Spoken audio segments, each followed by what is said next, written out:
Olá, internautas do Estafeta, estamos começando mais uma entrevista, mais um conteúdo aqui no nosso site, também redes sociais, e você está convidado a participar também conosco. Hoje vamos conversar sobre economia, e para falarmos sobre esse assunto importante para o país e também, claro, para a nossa cidade, vamos então conversar com a Jaqueline Corá, que é economista. Bom dia, Jaqueline, tudo bem? Bom dia, Gabriel. Bom dia. Tudo bem? Prazer estar aqui com vocês. Muito bem, o prazer é nosso. Vamos começando então falando sobre a economia do Brasil hoje. Qual que é a sua avaliação, a sua opinião? Como que está em andamento hoje a economia brasileira nesse comecinho ainda de 2026? Olha, a gente tem um contexto que ele não é um dos melhores, mas também não é dos piores. A gente já passou por momentos bem mais delicados. A gente vem aí de um período de alguns anos de crescimento da demanda, né? Nós tivemos aí nos últimos 4 anos com crescimento de demanda, nós estamos dentro de um contexto de mercado de trabalho com as menores taxas de desemprego e também com inflação controlada, né? Então, esses aspectos evidenciam um cenário que permite a gente pensar na economia brasileira, numa situação relativamente confortável sobre esse aspecto. Nós temos ainda dois pontos que precisam ser considerados, que é a questão da realidade fiscal, onde a gente tem um endividamento elevado e comprometendo muito, né, das receitas em termos de endividamento. E também temos um cenário ainda de taxa de juros elevada. A gente começou, né, um processo de desaquecimento dessa taxa de juros, de redução da taxa de juros, mas ainda é uma taxa que compromete toda a atividade econômica.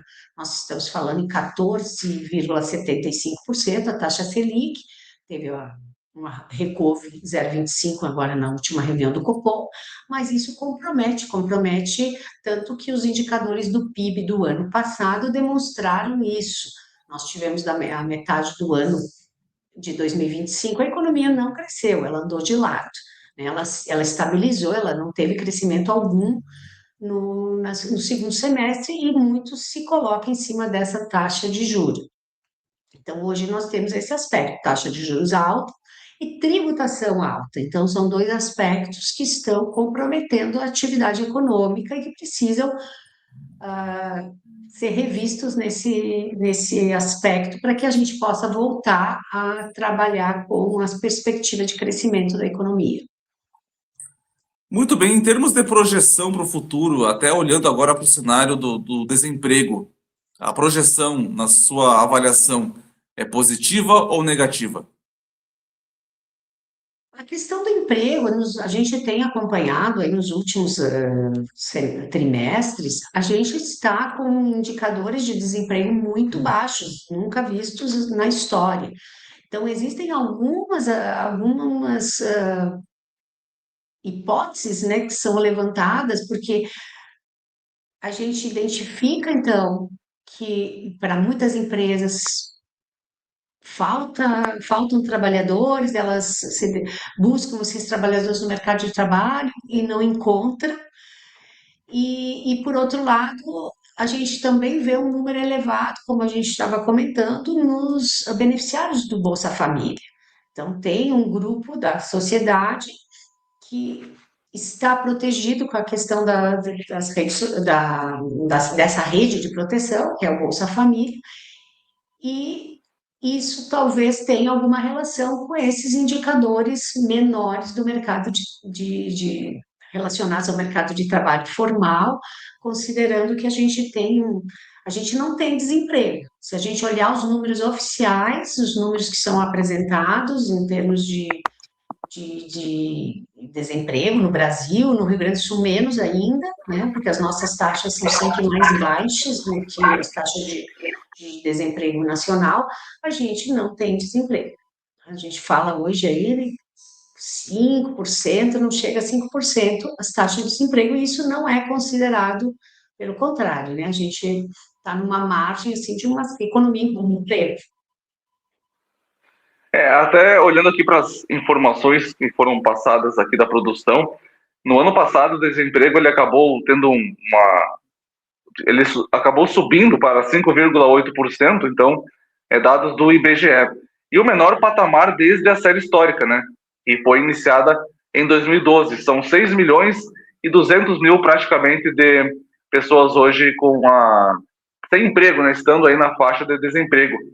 É um número que na avaliação dos economistas é um ponto positivo. Claro que ainda tem muitas pessoas que estão precisando de trabalho, mas é um ponto positivo ou ainda precisa melhorar muito para termos, digamos, um número adequado em termos de pessoas empregadas e a faixa também de desemprego?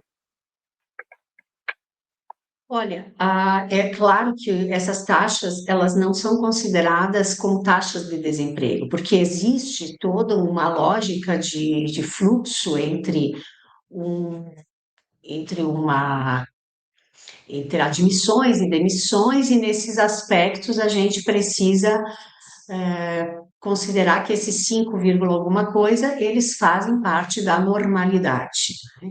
Então, a economia trabalha com pleno emprego, esse é um indicador positivo pelos dados oficiais. Agora, é interessante que o que configura desemprego? É quando nós temos, por exemplo, uma pesquisa que pergunta para as pessoas se elas estão empregadas, e as pessoas que não estão empregadas, se elas responderem que não estão procurando emprego, elas não fazem parte desses indicadores, certo? Então, o que eu vou considerar? Se perguntar para uma pessoa, você está trabalhando? Não. Você procurou emprego no último mês? Não. Essa pessoa, mesmo não trabalhando, mesmo estando em idade de adulta, idade possível de trabalho, ela não configura uma pessoa desempregada. Ela pode se configurar como um estudante, ela pode se configurar como uma dona de casa, como um aposentado, mas ela não é um desempregado. Então, isso também se reflete nesses números menores, porque se nós temos um percentual elevado da atividade informal, ou seja, se as pessoas estão na informalidade e estão obtendo um melhor resultado dentro dessa informalidade, atividades paralelas, elas acabam não procurando emprego, então ela não configura, aderiu a uma atividade informal. E também não é uma situação adequada, né? Uma situação das melhores, porque acaba ficando à margem, né, dos indicadores oficiais. Até olhando aqui para o cenário dos MEIs, no ano passado, bateu o recorde. 4 milhões e 600 mil de trabalhadores que aderiram a esse processo, digamos, do trabalho atualmente, né, que é os MEIs. Então, isso também acaba configurando, por exemplo, não tem a carteira assinada, às vezes também não tem algum direito trabalhista, mas são trabalhadores informais, né? Então, esse número acaba entrando ou não na taxa de desemprego em termos pontuais. Não, não entra. Se ele é um MEI, ele é um autônomo, ele é ocupado, ele faz parte dos trabalhadores ocupados.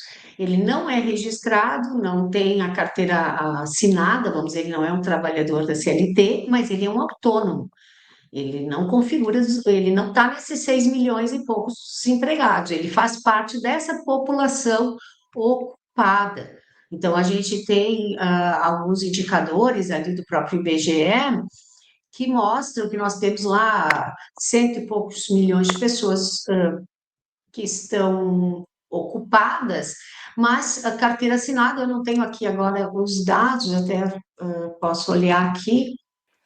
Muito bem, falando agora sobre assistencialismo, né, que é uma das grandes pautas sempre dos governos, e o Bolsa Família é uma delas. Nós tivemos um aumento no ano passado de 18 milhões de famílias, aumento do Bolsa Família para essas pessoas, e 132 mil famílias em relação a dezembro de 2025, então, ao aumento do Bolsa Família também, consequentemente das pessoas que recebem o auxílio.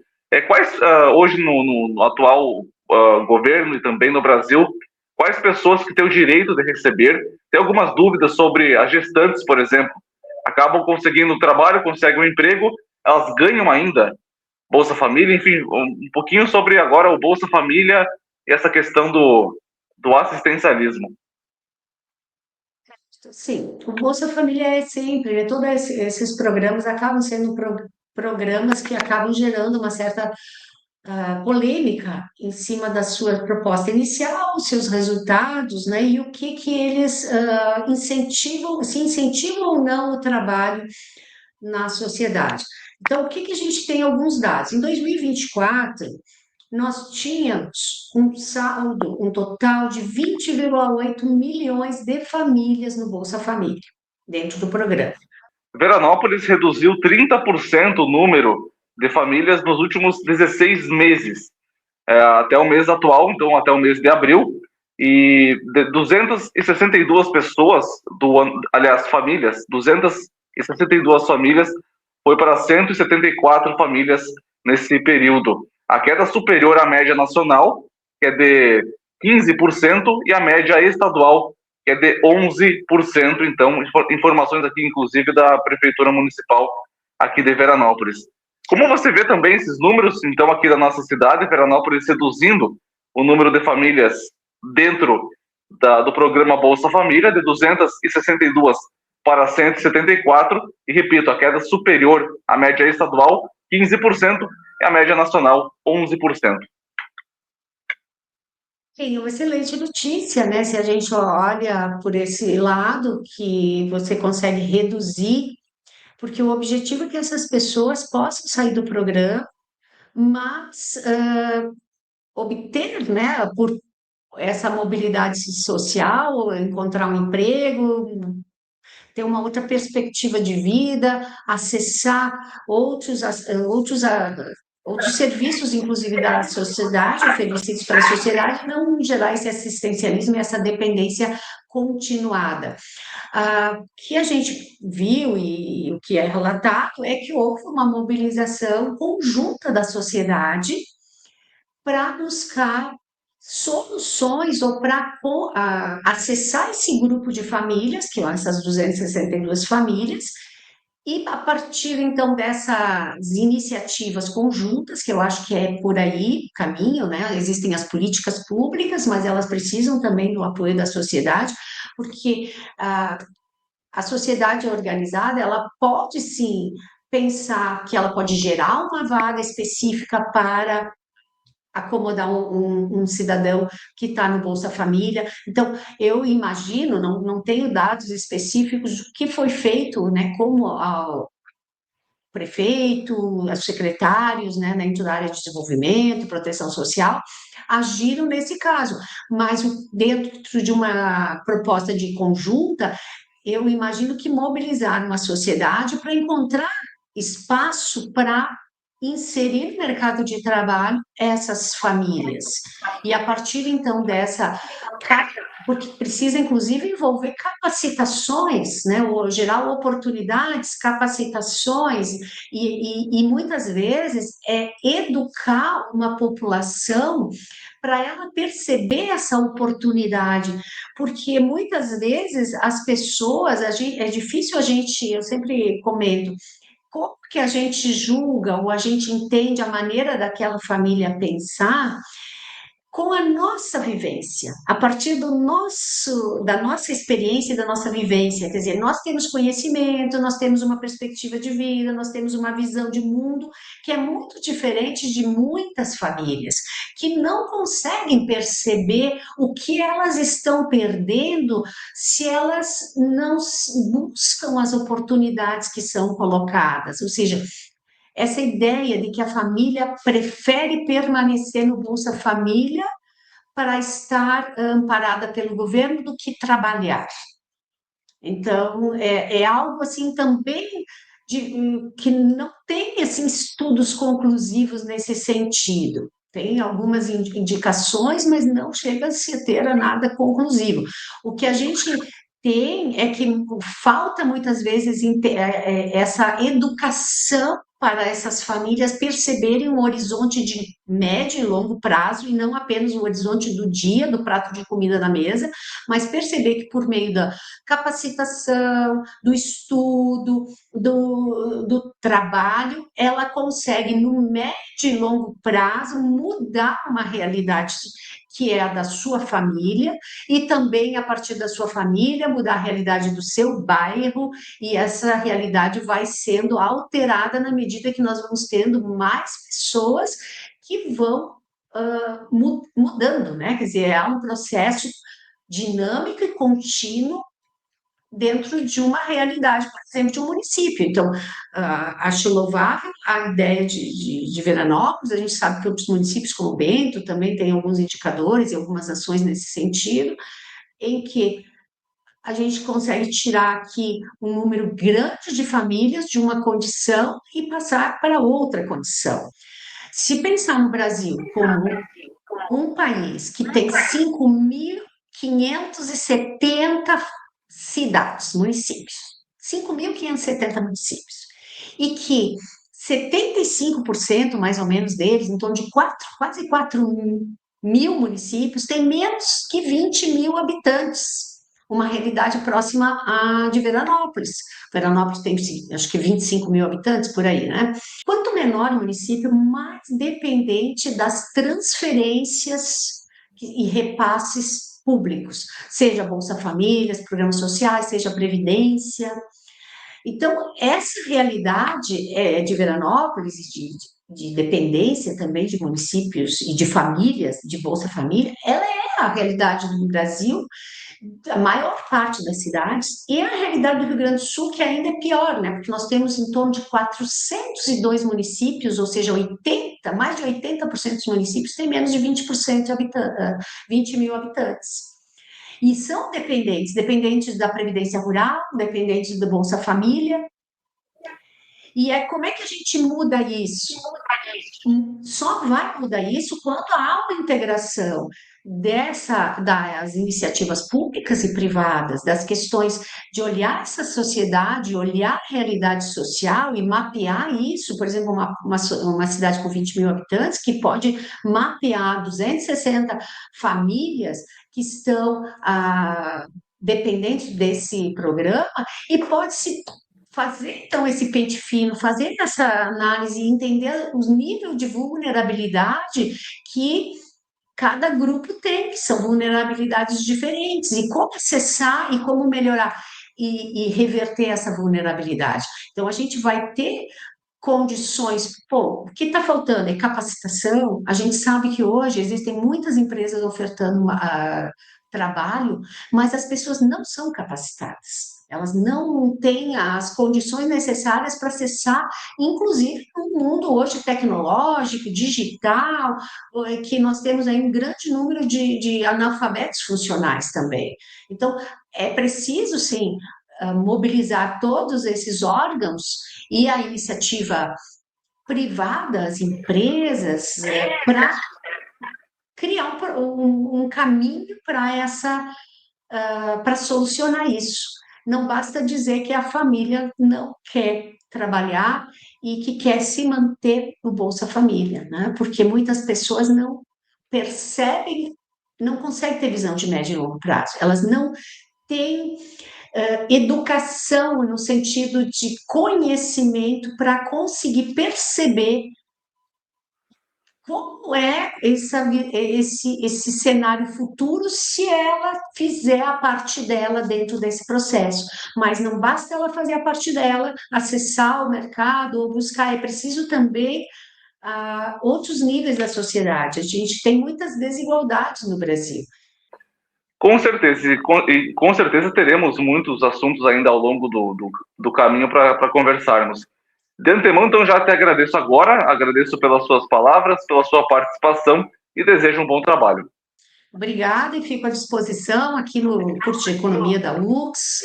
Nós estamos sempre à disposição, eu e os meus colegas e professores também, para temas, né, que são de relevância do debate social.